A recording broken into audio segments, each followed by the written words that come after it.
Hello, hello, hello. Welcome back to another exciting episode of the Daily English Practice Channel. I'm Anna, and I am so happy you are here with us today. And I'm David. Hello, everyone. It is great to be back behind the microphone. We have a very special, very practical episode for you today. We certainly do. You know, David, one of the biggest reasons people learn English is to travel. They want to see the world, visit new countries, and explore. Absolutely. But let's be honest, Anna, traveling can be stressful, especially if you are in a busy airport and you don't know exactly what to say. Oh, it can be very scary. Loud announcements, security guards, people rushing everywhere. It is easy to feel nervous. That is why today's topic is Airport English Made Easy. That's right. We are going to take you on a journey today. We will guide you step by step from the moment you walk into the airport terminal all the way until you arrive at your destination and pass immigration. We have a packed episode.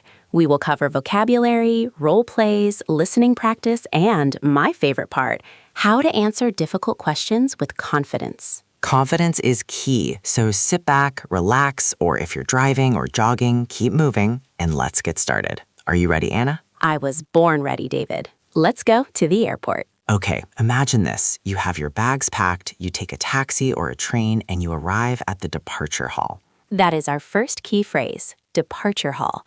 This is the area where you leave. If you are arriving, you go to the arrivals hall. But today, we are leaving. Right, so you walk into the departure hall. The first thing you need to do is find your airline counter to check in. Exactly. You need to check in. This is a phrasal verb. To check in means to register for your flight and give them your big bags. Let's listen to a mini role play of a typical check-in conversation. I will be the passenger, and Anna, you can be the airline staff. Sounds fun. Let's do it. Good morning. Where are you flying to today? Hi, I am flying to London. May I have your passport, please? Sure, here you go. Thank you. Are you checking any bags? Yes, just this one suitcase. Please place it on the scale. Okay, that's fine. Do you have any carry-on bags? Yes, just my backpack. Great. Here's your boarding pass. You are all set. Have a nice flight. Okay, that was smooth, but let's break that down because there is a lot of important vocabulary there. Yes. First, the staff asked, where are you flying to? Or sometimes they just say destination. You just need to say the city name. Then you ask for my passport. I used a very useful phrase. Here you go. Oh, I love that phrase. Here you go. Listeners, please repeat that. Here you go. It is much more natural than saying, here is my passport. It's friendly and casual. You can use it when you hand anything to anyone. Next, I asked, are you checking any bags? Let's talk about luggage, David. This is important. There are two types of bags. First, checked luggage or checked bags. These are the big suitcases that go under the plane. You do not keep them with you. Correct. And the second type is carry-on luggage or hand luggage. A carry-on is the small bag you take inside the plane with you, like a small suitcase or a backpack. So if the staff asks, do you have any carry-on bags, you can say, yes, just a backpack. Or, no, I checked everything. Now, Anna, what happens if my bag is too heavy? That is my nightmare. Oh, that happens to me all the time. I pack too many shoes. If your bag is too heavy, the staff might say, your bag is overweight. Overweight. That means it is above the weight limit. If they say that, you usually have to pay a fee, an excess baggage fee. Or you have to open your suitcase in front of everyone and take out some heavy clothes. That is so embarrassing. So always weigh your bags at home first. Good advice. Another question the staff might ask is about your seat preference. They might say, do you prefer a window or an aisle seat? Let's explain those words. A window seat is obviously next to the window so you can see outside. And an aisle seat, A-I-S-L-E. The S is silent. We say aisle. Aisle. An aisle seat is next to the walkway where people walk. Which do you prefer, Anna? I love the window seat. I like to sleep and lean against the wall. What about you? I prefer the aisle seat. I have long legs, so I like to stretch out. Plus, I drink a lot of water, so I need to use the restroom often. Too much information, David. But yes, choose the seat that makes you comfortable. Finally, at the end of the check-in, the staff gave me a boarding pass. The boarding pass. This is the most important piece of paper, or sometimes it is on your phone. It has your seat number, your gate number, and your flight time. Do not lose it. If you lose it, you are in big trouble. Okay, so we have checked in, we have our boarding pass. What is next? Now comes the part everyone hates, security. Security. This is where they check you and your bags to make sure you are safe. It can be stressful because everyone is rushing.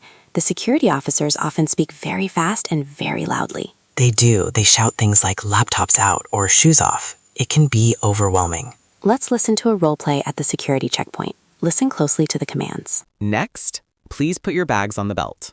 Do I need to take my laptop out?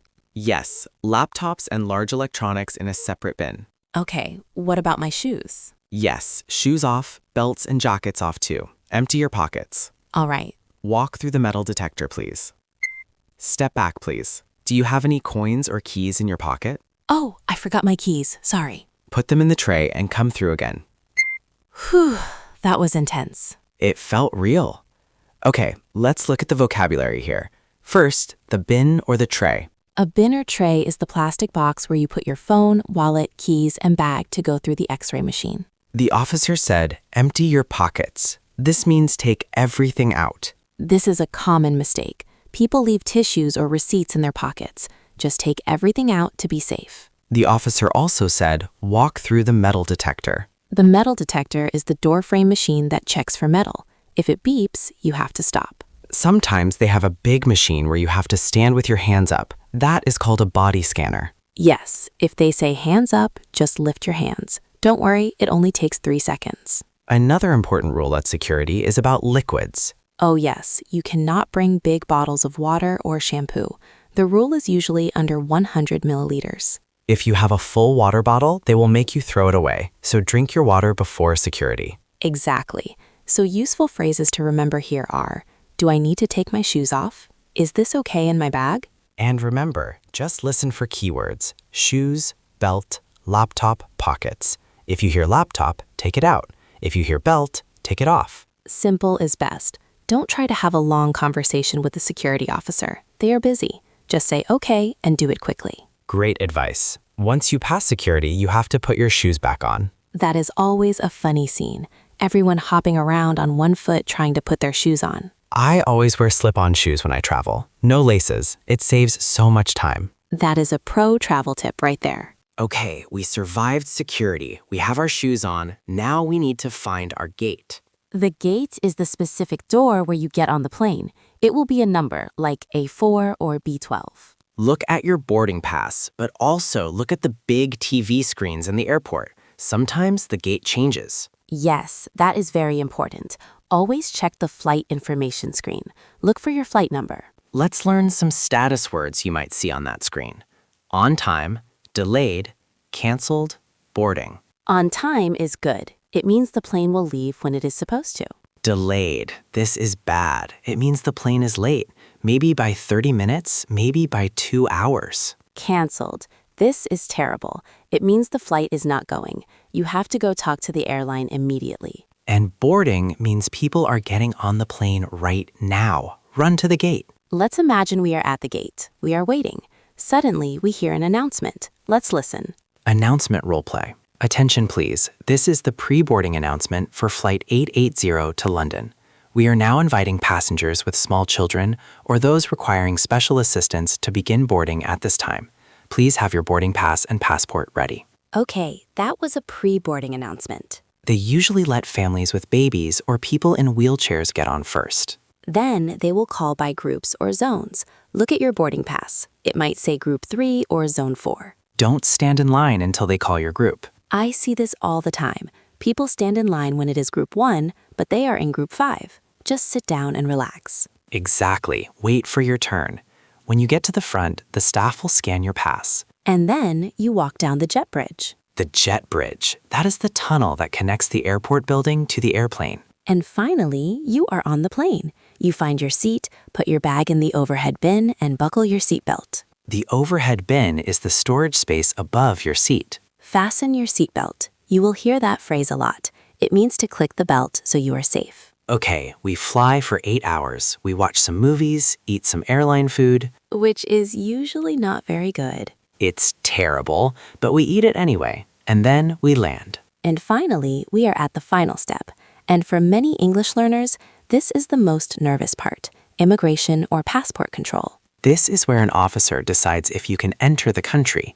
They are usually very serious. They do not smile much. Do not make jokes here. Just answer the questions clearly and honestly. Let's do a role play. I will be the scary immigration officer. You are the traveler. Okay, I am ready. Role play start. Next, passport please. Here you go. What is the purpose of your visit? I am here for tourism, just a holiday. How long will you be staying? I'm staying for 2 weeks. Where will you be staying? At the Marriott Hotel in the city center. Do you have a return ticket? Yes, here is my confirmation. Okay, place your fingers on the scanner. Look at the camera.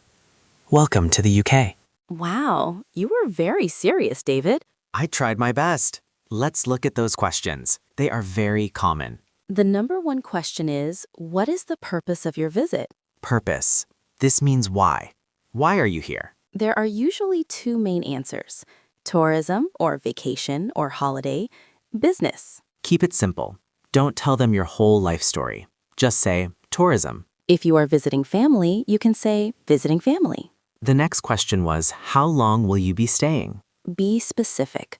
Say 1 week, 10 days, or until the 25th. Make sure your answer matches your ticket. If you say 1 month, but your return ticket is for next week, they will be suspicious. And then, where will you be staying? Usually, you need to give the name of your hotel, the Hilton Hotel, or my friend's house. It is a good idea to have the address written down or on your phone. Sometimes they want to see the address. Correct. And finally, customs. Immigration checks people. Customs checks things. After you get your bags from the carousel, you walk through customs. Usually there are 2 doors, a green door that says nothing to declare, and a red door that says goods to declare. To declare means to tell the government you have something special, maybe lots of money, expensive gifts, or certain foods. Most travelers go through the green door, but be careful with food.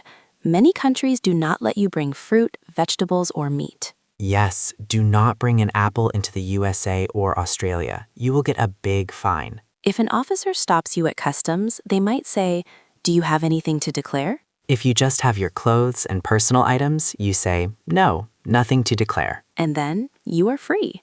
You walk out into the arrivals hall. And you see people holding signs, hugging their families. It is a great feeling. We have covered so much ground today.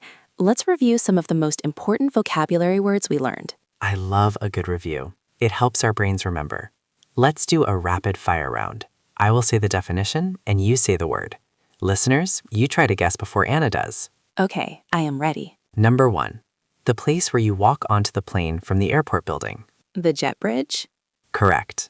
Number 2, the bag you take inside the plane with you, not the one you check. That is a carry-on bag. Yes. Number 3, the seat next to the walkway, not the window. The aisle seat. Perfect. Number 4, the machine at security that checks if you have metal on you. The metal detector. Number 5, the question the immigration officer asks about why you are visiting. What is the purpose of your visit? You got them all right, Anna. And hopefully our listeners did too. I want to highlight one grammar point before we finish. It is about using polite requests. Yes, in English, we rarely use the imperative, like give me water. That is rude. Especially at the airport when you are talking to staff. Use could I a or may I a. Instead of I want a window seat, say, could I have a window seat, please? Instead of where is the gate, say, could you tell me where the gate is? Being polite goes a long way. If you are nice to the airline staff, maybe, just maybe, they'll give you a better seat. It never hurts to smile and say please. David, before we wrap up, I want to talk about fear. Many of our listeners are afraid they won't understand the native speakers at the airport. That is a very valid fear. Airports are noisy, the staff are tired and speak fast. It is not like a classroom. Exactly. So here is my tip. Do not be afraid to say, I don't understand. Yes, or could you please speak slower? There is no shame in that. If the immigration officer asks you a question and you didn't hear it, just say, sorry, could you repeat that? It is better to ask them to repeat than to answer yes when you don't know the question. Imagine if they ask, are you carrying a bomb? And you say yes because you didn't understand. Oh no, that would be a disaster. Don't do that. Always clarify if you are not sure. Also, print your documents. Great tip. Technology fails. Phones run out of battery. If you have your return ticket and hotel reservation printed on paper, you can just hand the paper to the officer. You don't even need to speak much then. You just hand the paper and smile. Another tip, watch the people in front of you. What do you mean? At security, watch what the person in front of you does. If they take off their shoes, you take off your shoes. If they take out their laptop, you take out your laptop. Copying is a great learning strategy. Absolutely. Monkey see, monkey do. Okay, we are nearing the end of the episode, but we have a challenge for you, our lovely listeners. We want you to practice. The next time you are alone in your house or in your car, practice the answer to the immigration question. Pretend an officer asks you, "What is the purpose of your visit?" Practice saying your answer out loud. I am here for a holiday, or I am traveling for business. Say it 5 times. Say it until it feels natural. Also, practice the phrase, "Here you go." Use it when you give your friend a coffee or hand your spouse the remote control. Here you go. It's such a small phrase, but it makes you sound so fluent. Part 8. Conclusion. Well, Anna, I think we are ready for takeoff. Or landing? I think we have landed. We have gone through check-in, security, boarding, and immigration. We hope this guide helps you feel more confident on your next trip. Traveling is a beautiful thing. Do not let language be a barrier. You can do this. You have the vocabulary now. You have the phrases. Remember, every time you travel, it is an opportunity to practice your English in the real world. If you enjoyed this episode, please let us know. Leave a comment or send us a message. Tell us about your airport experiences. Did you ever have a funny luggage story or a scary immigration officer? We want to hear it. Thank you so much for listening to the Daily English Practice Channel. Keep practicing every day. Consistency is the key to mastery. Until next time, have a safe flight and happy travels. See you later, everyone. Goodbye. Bye-bye.